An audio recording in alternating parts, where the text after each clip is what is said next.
Okay, good morning. My name is Daniel Kiptoo.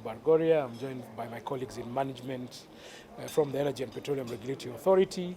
We are here this morning to launch our annual Energy and Petroleum Statistics Report. These are reports for the year ending 30th of June 2025. The report is a culmination of all the information and statistics that we've gathered with respect to the energy and petroleum sectors of our economy over the last financial year. It speaks to the key matrices and indices with respect to power tariffs, licensing, peak demand, installed capacity, the PPAs that we've been able to approve, and the network service contracts that we've been able to approve as an authority. It also speaks in petroleum to the work that is happening in upstream petroleum, the exploration that is going on in the South Lokicha Basin in Turkana. It speaks to the importation of petroleum products into the country, the global trends, the local trends, LPG as well, the increase in demand in the country. We have seen an increase in demand for both electricity and petroleum products. We've also seen an uptick in e-mobility. We've also seen innovation coming into the sector when it comes to application of e-mobility and the time of use tariff. We've also been able to see a reduction in the power that has been curtailed. The report is a very informative report, which is a testament of the growth that is the Kenyan economy, which is largely driven by the energy sector. We are happy to be able to disseminate this report to our stakeholders and to the public at large, and not leaving out the fourth estate, who have the mandate to be able then to educate the consumers on the energy and petroleum sectors. A lot of the questions that have been raised over the last financial year by the public, a lot of them have been addressed in this report. The report has been able to answer some of the queries that Kenyans have had, and I want to urge the members of the public to be able to download the report, to be able to read the report, and to be able to educate themselves.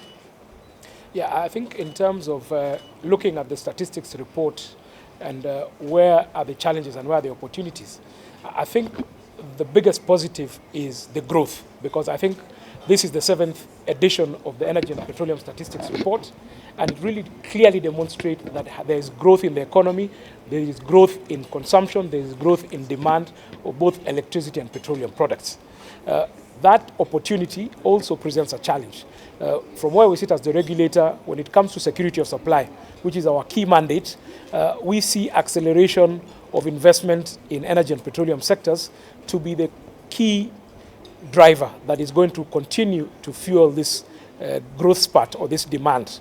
We need to be able to invest particularly in new generation projects. We need to invest in upgrading our transmission infrastructure. We also need to invest in storage both of white petroleum products because of the increased demand not only in Kenya and the region, but also increased investment in LPG infrastructure to be able to benefit from the incentives that the government has put in place through the LPG growth strategy.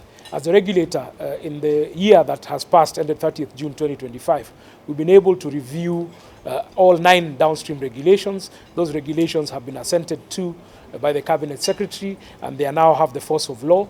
These regulations, just to give an example, for instance, the common user regulation that will allow for private sector facilities to apply to the regulator as common users, facilities that will be utilized by all market players for the benefit of the economy. We've also been able to amend the petroleum import regulation that has brought on board LPG, fuel oil and bitumen into the open tender system framework. We are also now currently, as the regulator, in readiness for Kenya becoming an oil exporting country, have just concluded undertaking public participation for 7 upstream petroleum regulations in readiness for the commercialization of our oil discoveries in the South Lokicha Basin. So we as a regulator are already positioning ourselves to ensure that we have an enabling regulatory framework that will allow us then to facilitate the sector to continue with its growth path. When it comes to e-mobility, as a regulator, in our last tariff review, and this current tariff control period, we did have an e-mobility tariff of 16 shillings at peak and 8 shillings off peak. The 8 shillings off peak, as you've seen the report, is what has helped us to reduce some of the power that is curtailed. When you do look at this report, you will see that we have peak between 6 p.m. and about 10 p.m. And about 10 p.m., we then see our demand dropping from the 2,300 megawatts to peak to about 1,500 megawatts during weekdays, and down to about 1,000 megawatts, 900 megawatts during weekends. This has led us to curtail some of our geothermal plants in the night. But e-mobility has come and has allowed us then to uptake this capacity during off-peak at that preferential rate of 8 shillings per kilowatt hour. This is what you have seen has driven the increase in electric two-wheelers, three-wheelers, and also the matatu sector that you've seen a lot of investment in e-mobility. Electric buses that you're seeing in the market today has been spurred by that tariff that was approved by the regulator. We've also introduced e-mobility guidelines to guide the investment in the sector, but we do want to admit also, even through the implementation of e-mobility, we've seen the thresholds that we had set already being surpassed by the e-mobility actors. We now are seeing some interventions that are required by us as the regulator, particularly in economic regulation. You speak to the issue of swapping of batteries for electric two and three-wheelers. We as a regulator are now looking and working with stakeholders to see how we can be able to regulate the cost of a battery swap, so that then we ensure that the consumer that is operating an electric two and three-wheeler is not unduly exploited when it comes to how much they're paying for a battery swap, recognizing the regulator has already provided for 16 shillings at peak for charging and 8 shillings off-peak for charging. That should be reflective after getting a reasonable return as an e-mobility provider, should be reflective in what we are paying for battery swapping. So those are the kind of interventions that we're making in e-mobility. No, we are yet to move away from an energy exchange agreement to a firm capacity PPA, but these are conversations that are currently ongoing.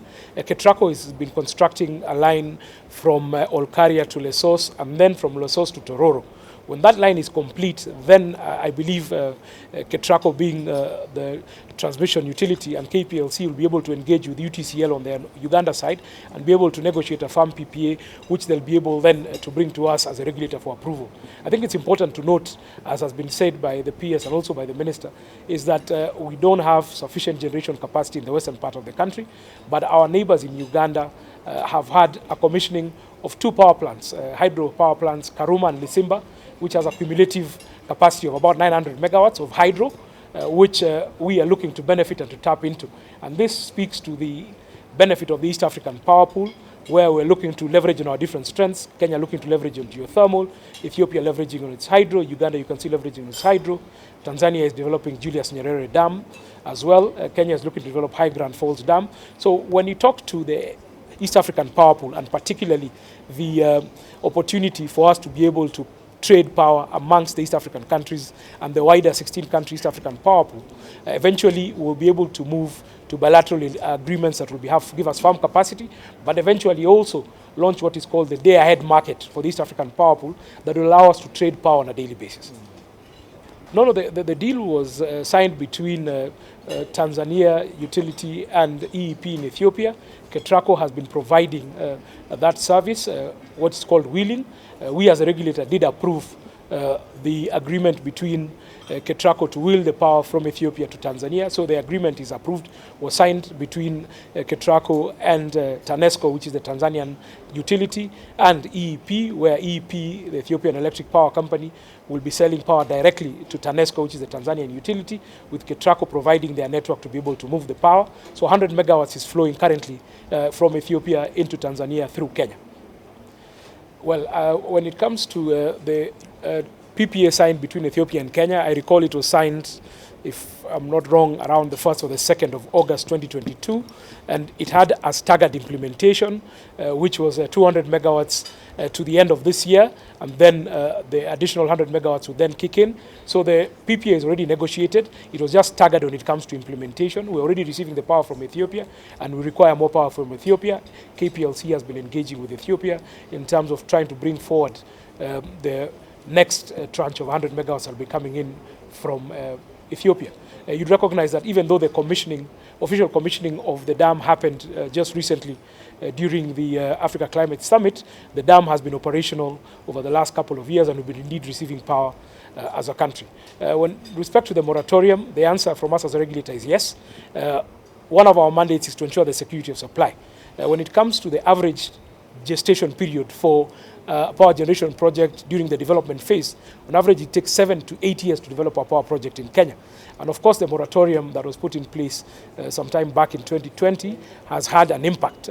And we have been engaging with our policymakers and also with our parliament to be able to demonstrate what you can see in the Energy and Petroleum Statistics report today, that demand is increasing on a year-on-year. We have our installed capacity. We have what is actually available capacity, and we have a very thin reserve margin. So it is really behooves us as a country to be able to move with speed. And I know the ministry and the utility have been engaging to be able to accelerate the onboarding of new projects so that they can ensure that we don't have a scenario where we end up.